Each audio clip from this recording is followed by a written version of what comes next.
हाय विनायक।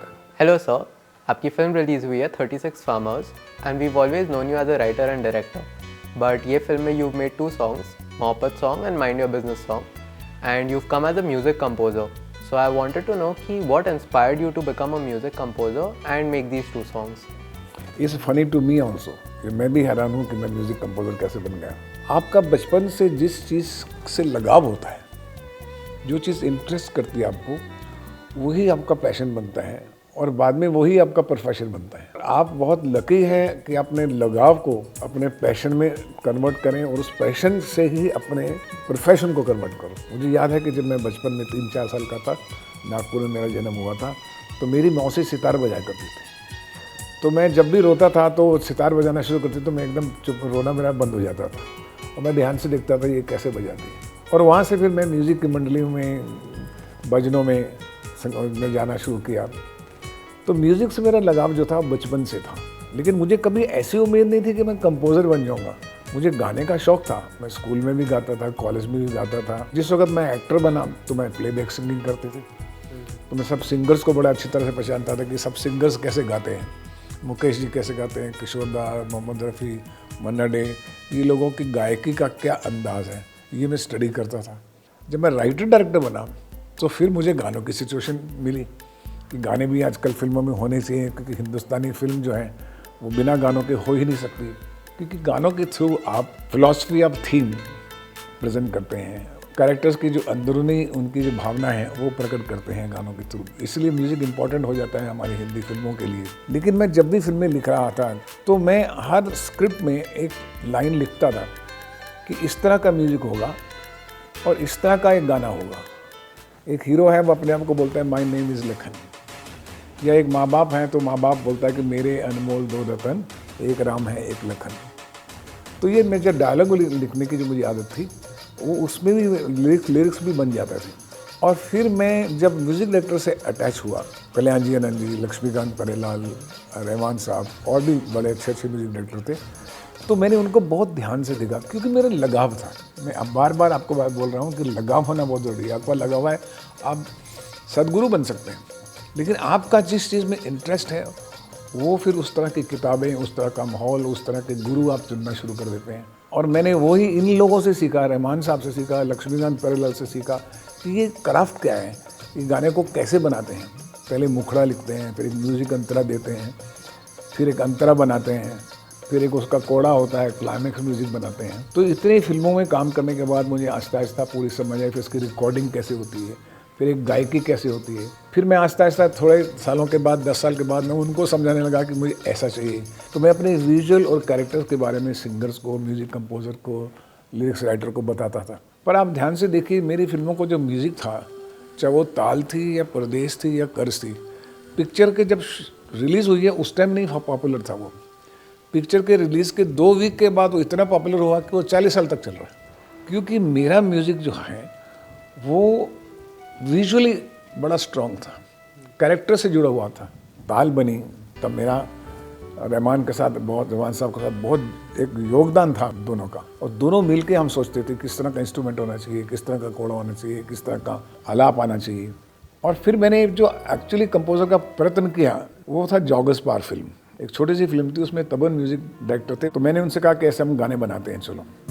तो उसमें joggers park करके गाना था, तो जॉगर्स पार्क के जो गाने थे वो मैंने उनके साथ बैठ के कंपोज किए। तब मैंने बड़े बड़े सिंगर्स लिए उसके अंदर और वो गाने बहुत पॉपुलर हुए। लेकिन मेरा कभी भी ऐसा इरादा नहीं था कि मैं म्यूज़िक कंपोजर बनूं, क्योंकि मैं एक प्लेट में कितनी चीज़ें कर सकता हूँ। पहले आप स्टोरी लिखोगे, स्क्रीन प्ले लिखोगे, डायलॉग लिखोगे, फिर उसके ऊपर म्यूज़िक बन जाओगे, लिरिक्स राइटर बनोगे। इतना भारी बोझ मैं नहीं ले सकता था। मैं अगर डायरेक्टर हूँ तो मुझे डायरेक्टर ही कंसंट्रेट करना चाहिए, और आज भी ऐसा है।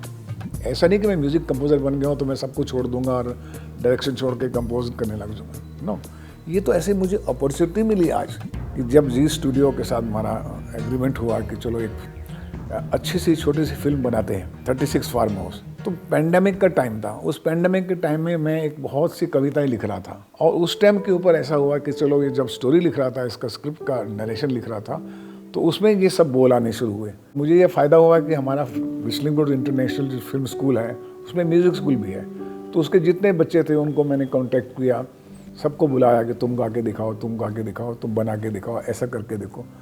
तो उनकी सहायता से मैं इन चीज़ों को कंपोज कर सका। तो तब एक हमारे अभिषेक बोंतो हैं जो म्यूजिशियन हैं, जो हमारे अलुमनाई हैं इंस्टीट्यूट के, तो उनको फिर मैंने साथ में स्टूडियो में बिठाया और मैंने बोला चलो कंपोज करते हैं। और संगीत क्या होता है, संगीत आपका स्वभाव होना चाहिए, आपकी आत्मा से जब चीज़ निकलती है, ये मैंने सीखा सर। सबसे ज़रूरी चीज़ है आत्मा होनी चाहिए। आप कुछ भी हम कीजिए, मैंने तो क्या कब कहा तुमने सुना भी नहीं, तो ये स्वभाव में है आपके। जब स्वभाव होता है तो ये चीज़ें सब निकलती हैं। तो आपको याद होगा कि नहीं सामने अलग बात है, मेरा फेवरेट गाना है, क्या ब्यूटीफुल सॉन्ग था वो। परदेश का जो है, दो दिल मिल रहे हैं चुपके चुपके। तो ये गानों के अंदर हमारा अपना भाव था, मेरा एक रुचि थी उसके अंदर। इसी तरह से 36 फार्म हाउस में भी ऐसा ही हुआ। जब मैंने संजय मिश्रा साहब के लिए गाना लिखा कि बड़ा एक चालू आदमी है और उस बस वो यही समझता है कि चोरी कर लो और आगे निकलो, बड़े लोगों की बड़ी फिक्र, छोटे लोगों की छोटी फिक्र, माइंड योर बिजनेस और आगे निकल। तो जब आप कोई भी चीज़, मैं ये आपको बताना चाहता हूँ, चाहे आप डायरेक्टर बनना चाहें या साइंटिस्ट बनना चाहें, जो भी आप बनना चाहें, उसमें आपका पूरा जो कायनात है, जो यूनिवर्स की एनर्जीज हैं, आपको डेली अपने अंदर डालनी चाहिए। फिर वो आपकी आदत बनती है, वो आदत स्वभाव बनता है, वो स्वभाव से जो कला निकलती है वो अपने आप ही एक आत्मा बन के बाहर आती है। मुझे आज खुशी है कि 36 फार्म हाउस के दोनों गाने जो हैं लोगों को बहुत पसंद आ रहे हैं। तो मुझे ऐसा लगता है कि अभी प्रोफेशनली डिक्लेयर हुआ है, लेकिन मैं म्यूज़िक सीखा नहीं हूँ। म्यूज़िक होता है, मुझे सुना है मैंने बहुत। तो अगर आपको म्यूजिशियन बनना है, गायक बनना है, तो मैक्सिमम सुनिए। एक्टर बनना है तो मैक्सिमम एक्टिंग देखिए वर्ल्ड के बेस्ट लोगों की और उनको ध्यान से स्टडी कीजिए। जब आप ध्यान से स्टडी करते हैं the best of the classic work of senior people, you embody yourself, और वही उन्हीं की देन है। मेरा इसमें कुछ भी नहीं, मैं तो एक सिर्फ राहगीर हूँ, चलता जा रहा हूँ। चलो अच्छा ये भी कर लेते हैं, चलो अच्छा ये भी जो अपॉर्चुनिटी मिलती है वो भी कर लेते हैं, चलो डायलॉग लिख लेते हैं, चलो एडिटिंग कर लेते हैं, चलो इस पे हाथ लगा लेते हैं। ज़्यादा ज़्यादा क्या होगा, ख़राब होगा, लेकिन करता तो हूँ, करना तो चाहिए। And that is the reason. अब जब मोहब्बत गाना बना 36 फार्म हाउस, मैंने पहले लाइन्स लिखे, मौसम भी ऐसा है, मंजर भी ऐसा है, तेरी भी मंशा है, मेरी भी मंशा है, तो हो जाए मोहब्बत मोहब्बत। अभी लड़का लड़की प्यार नहीं करते हैं, उनकी लव स्टोरी नहीं है, लेकिन एक दोस्ताना है और उस दोस्ताने में सिंसियरिटी है। उसे भी एक प्रेम कहते हैं, उसे भी एक मोहब्बत कहते हैं। कोई ज़रूरी नहीं कि शादी के लिए ही मोहब्बत की जाती है, दोस्ताने में भी मोहब्बत होती है। तो अभिषेक को मैंने सुनाया, अभिषेक ने उसकी पियानो पे उसको संवारा और करते करते हम दोनों उसको उसमें घुस गए। और उसमें पियानो में हुआ, फिर ऑर्केस्ट्रा होना चाहिए, फिर फ्लूट होनी चाहिए, फिर ये होना चाहिए, फिर अब बढ़ते जाएंगे, अब इसमें और स्ट्रिंग्स आने चाहिए। फिर मुझे म्यूज़िक की, ऑर्केस्ट्रा की भी नॉलेज प्यारी जी की वजह से बहुत थी, और वो फिर आहिस्ता आहिस्ता इसमें लेयर बनते चले गए, लेयर बनते चले गए। और ये गाने में लेकिन एक ज़रूरी था, इसकी स्वीटनेस नहीं जानी चाहिए। और फिर इस पर 4 चांद किसने लगाए? सोनू निगम ने, क्योंकि सोनू निगम ने जिस तरह से गाया वो एक अपने ही लेवल का था। और सोनू जी ने जब गाना गाया और मेरे को फ़ोन किया, सुभाष जी मैंने भी गाना गा दिया है आपके लिए अपने स्टूडियो में, मैं भेज रहा हूँ आपको, लेकिन मैं आपको एक बात बताता हूँ, ये गाना बहुत देर तक चलेगा और इसकी प्रोडक्शन वैल्यू जो है वो तरीके से अच्छी होनी चाहिए। फिर मुझे और भी उत्साह मिल गया। फिर मैंने हरिहरन जी को कहा कि हरिहरन जी ऐसा गाना है, आप, मेरे बच्चे कह रहे हैं कि आप नहीं गा सकेंगे क्योंकि ये गाना बड़ा चालू गाना है और 6/8 का गाना है, दादरा का गाना है। फिर मैंने उनको चैलेंज दिया कि आपको गाना ही पड़ेगा, बिकॉज आप गा सकते हैं। हरिहरन जी ने मेरे बहुत से अच्छे गाने गाए। फिर मैंने उनसे कहा ऐसा गा लीजिए। अभी हम लोग सब वर्चुअल पे कर रहे हैं, हम कभी मिले नहीं स्टूडियो में और गाने दोनों हो गए। अब सोचिए बिना मिले सिंगर्स के गाने रिकॉर्ड हो रहे हैं। That is the new technology. तो टेक्नोलॉजी ऑल्सो हेल्प्स यू। आप जो चाहते हैं अगर आप दिल से करेंगे, स्वभाव से करेंगे, अपने लगाव से करेंगे, तो सारी दुनिया आपके साथ जुड़ जाएगी। ये मेरा कहना है और इसीलिए मुझे खुशी है कि आज मेरे दोनों गाने आपको पसंद आए। Thank you. Thank you sir.